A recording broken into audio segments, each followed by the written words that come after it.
Ada's heart pounded as she stepped backward, her eyes locked on Obi, the man she once believed would cherish her forever. But love had turned into something dark, something suffocating. His fists clenched at his sides, his voice thick with anger. "Come here now," Obi commanded, his tone sharp. "No, I won't," Ada shot back, her voice trembling but firm. "I'm not going to be your punching bag today." Obi scoffed, stepping closer. "So, you want to play this game, Ada? You think you can defy me? I haven't done anything wrong," she cried, her voice breaking. "I just went to the salon, Obi. When did that become a crime?" Obi's eyes burned with suspicion. "You left without telling me. What were you really doing, huh? Sneaking around with another man?" Ada gasped, her heart twisting in pain. "You always assume the worst. I can't live like this anymore." She turned and ran toward the staircase, her breath shallow. Obi hesitated for a moment, his rage swirling inside him. Before he could follow, Ada's cousin Olivia stepped in between them. "You need to stop this, Obi. This is not love." Ada locked herself in the bedroom, pressing her back against the door. Her hands trembled as she wiped away tears. How did she end up here, trapped in a relationship that felt more like a prison? Olivia knocked gently. "Ada, open the door. Let's talk." She hesitated before unlocking it. Olivia stepped inside, her face filled with concern. "He almost hit you again, didn't he?" Olivia asked softly. Ada nodded. "I don't know why he's always so angry. One minute he's sweet and loving. This isn't normal, Ada. You know that, right?" Ada sighed. "I love him, Olivia. But I don't know if love is enough anymore." Olivia took her hands. "Then maybe it's time to leave." Ada looked away. Could she really walk away from Obi? The next morning, Ada sat in the living room, her mind clouded with worry. She had barely slept. Every time she closed her eyes, Obi's angry face flashed in her mind. The front door creaked open, and Obi stepped inside. His usual arrogance was replaced with a softer expression. He sighed, rubbing the back of his neck. "Ada, I'm sorry," he muttered. "I lost my temper again." She remained silent, staring at her hands. She had heard these words too many times before. "I love you," he continued. "You know that, right?" Ada swallowed the lump in her throat. "If you loved me, you wouldn't keep hurting me, Obi."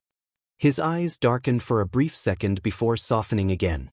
"I swear, Ada, I'll change. I just need you to be patient with me." Olivia, who had been listening from the hallway, walked into the room. "Obi, you can't just say sorry and expect everything to be fine." Obi's jaw tightened. "This is between Ada and me." "No, Obi. When you hurt her, you involve everyone who loves her." Olivia folded her arms. Ada stood up. "I need space." Obi's face hardened. "Space? What do you mean, space?" "I need to think," she said, walking past him. Obi clenched his fists, but he let her go. Ada spent the day at Olivia's place, trying to clear her mind. But no matter how much she tried, she couldn't stop thinking about Obi. "He always apologizes," she told Olivia. "And for a while things get better. But then it happens again." Olivia sat beside her. "That's called a cycle of abuse, Ada." Ada sighed. "I don't know how to break it." "You start by leaving," Olivia said. Ada shook her head. "It's not that easy. I love him. And when he's not angry, he's wonderful." Olivia exhaled. "Love shouldn't hurt, Ada. You need to put yourself first." Before Ada could respond, her phone buzzed. It was a message from Obi. "Please come home. I miss you." Ada's heart ached. She wanted to believe him. That evening, Ada returned home. Obi greeted her with a warm smile, as if nothing had happened. He had prepared dinner, lit candles, and even bought her flowers. "I just want us to be happy," he said. Ada sat down, trying to ignore the knots in her stomach. For the next few days, Obi was different, thoughtful, kind, even gentle. He listened when she spoke. He held her hand when they walked. He whispered sweet words before bed.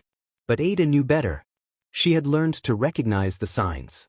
The way his jaw tightened when she spoke to other men. The way his mood shifted unpredictably. The way his grip sometimes tightened when he held her.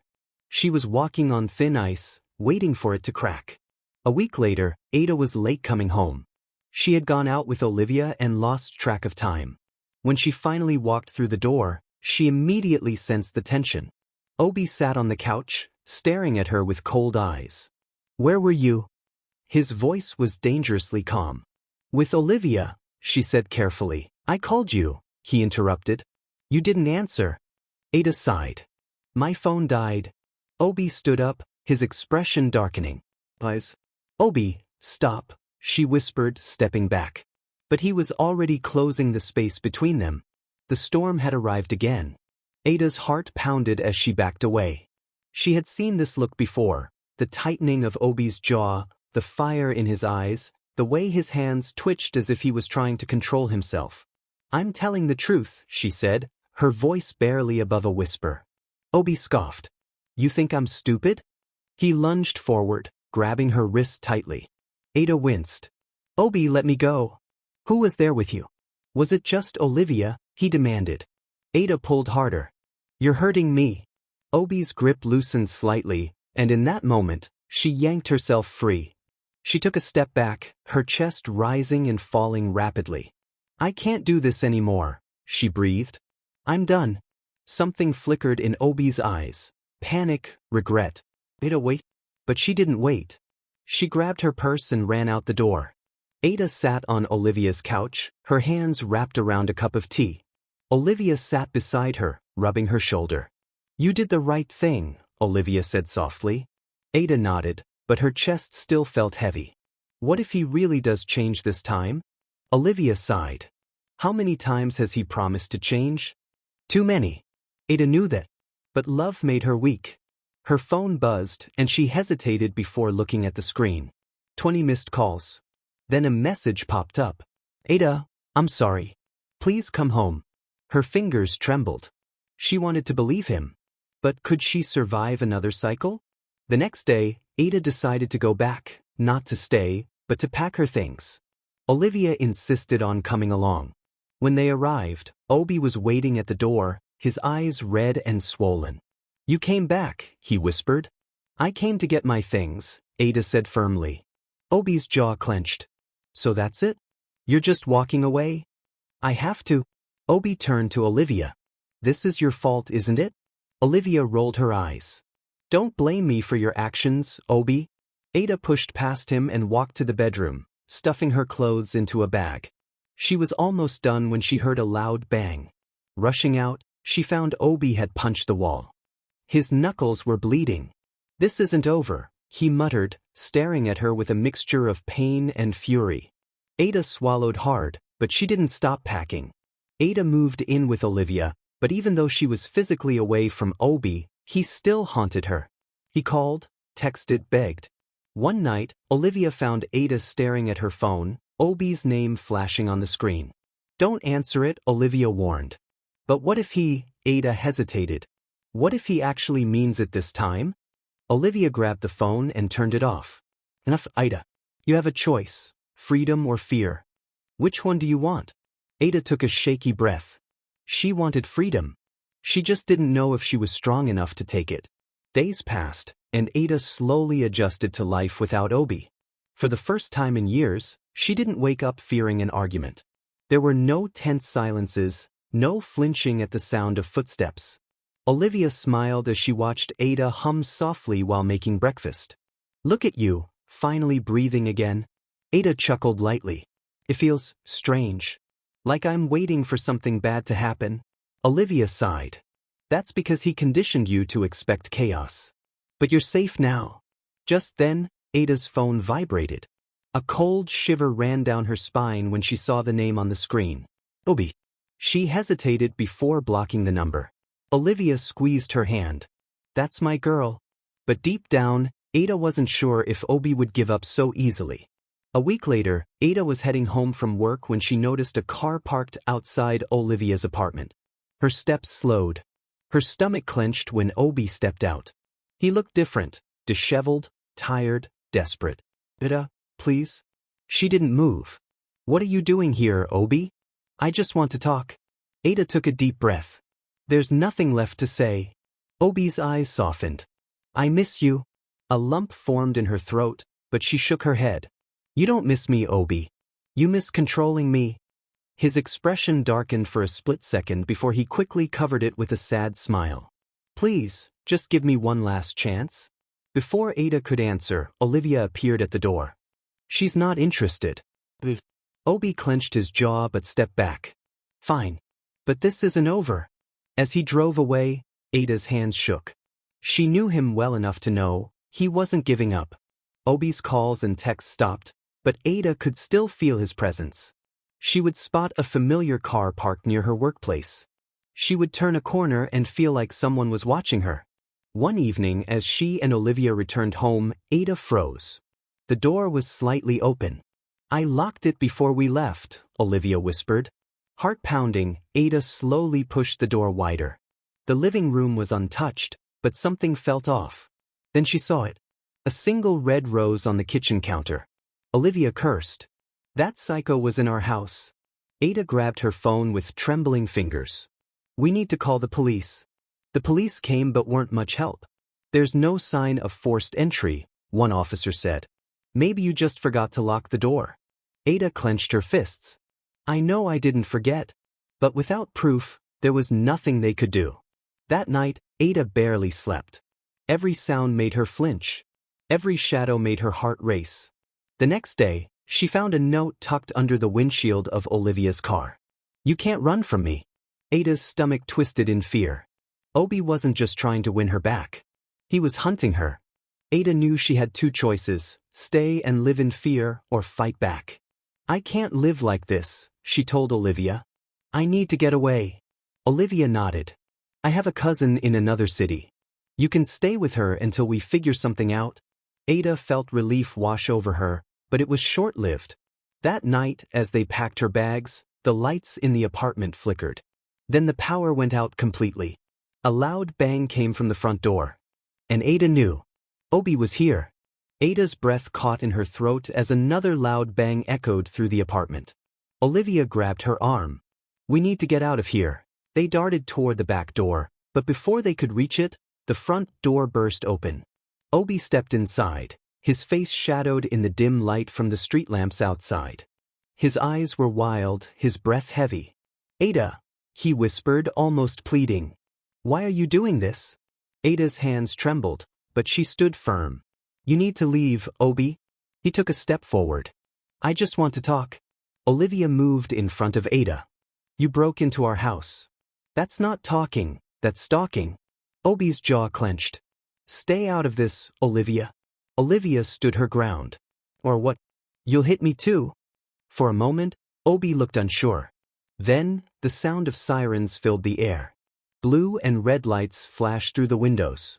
Olivia smirked. I called the cops the second we heard you outside. Obi's face twisted in fury, but before he could react, the police stormed in. Step away from the women, an officer commanded. Obi raised his hands, his expression a mix of rage and desperation. I just wanted to talk. Tell it to the judge, Olivia muttered.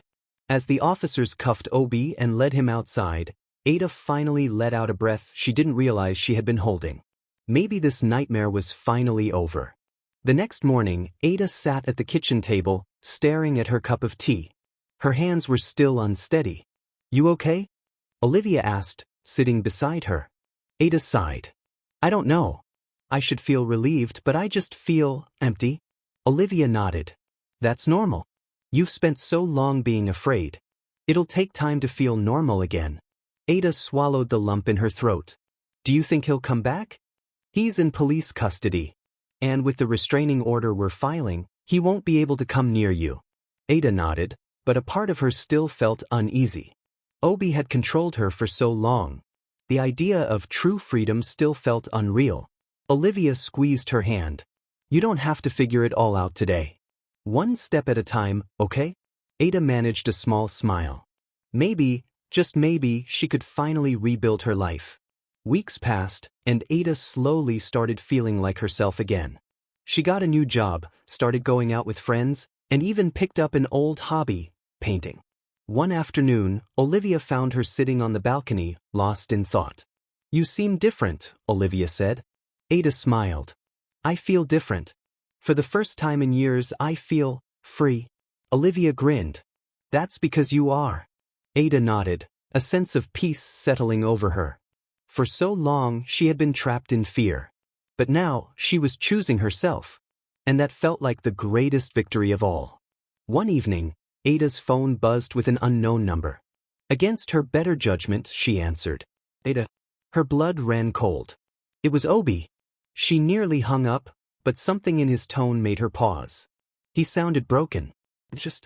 I just wanted to say I'm sorry, he whispered. Ada gripped the phone. It's too late for apologies, Obi. I know, he admitted. I just needed you to hear it. A long silence stretched between them. Then Ada took a deep breath. I hope you get the help you need, Obi. But I'm done. And with that, she hung up. For the first time, she didn't feel fear. She felt closure.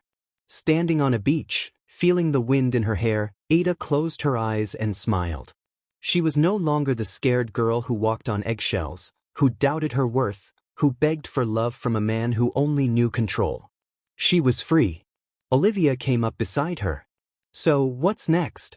Ada laughed. Anything I want. She had survived. She had healed. And now, she was ready to live. Finally, her story wasn't about pain. It was about hope. Thanks so much for watching. If you enjoyed this video, don't forget to give it a thumbs up, subscribe to the channel, and hit the notification bell so you never miss an update. Your support means a lot and helps me create more awesome content for you. See you in the next one.